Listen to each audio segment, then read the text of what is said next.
Today we're here with Michael and he's about to practice some of his free throws.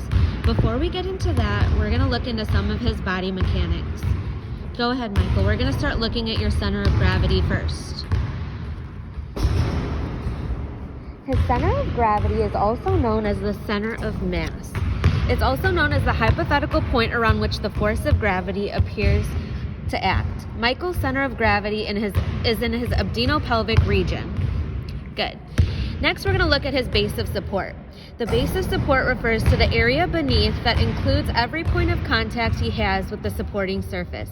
In this case, his 2 feet touching the floor are his bases of support. If he wants a more stable stance, I recommend he widens his base of support to shoulder length width apart. All right, Michael, let's look at your free throw.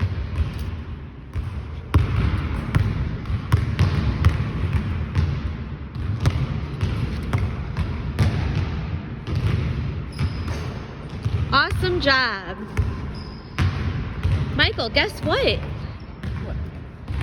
I witnessed the Newton's second law. Newton's second law states that acceleration of an object depends on the mass of an object and the amount of force applied.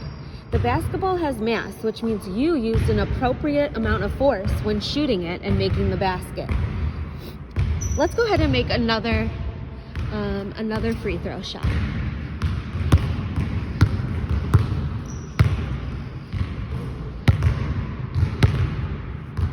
Freeze. Let's go ahead and freeze into that motion right before you release the ball. Great. We're going to look at your shoulder joint right here. Did you know your shoulder joint is also called the glenohumeral joint? The what? The glenohumeral joint. It's a triaxial ball and socket joint, meaning that can you release the ball for me? Meaning that it moves forward. Good. Sideways. Good. And rotates. Great job, Michael. So we're looking at, can you go back to that motion that we went to right before releasing? Right there, we look at the elbow flexed and the sagittal plane revolving around the coronal axis.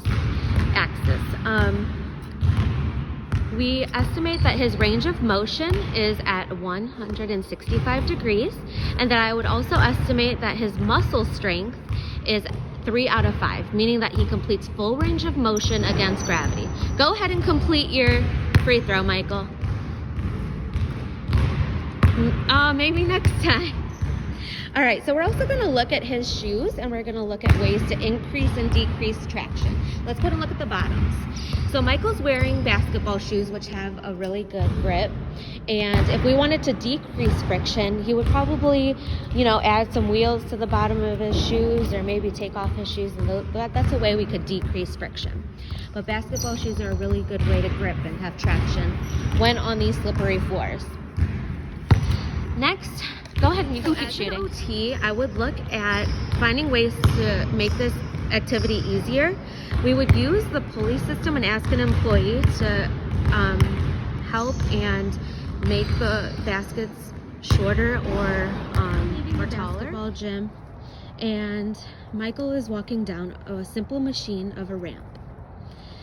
With working with the client, with Michael, we can make the activity easier or harder by decreasing the length or distance from the basket, or also decreasing the height of the basket, making it easier to shoot the ball.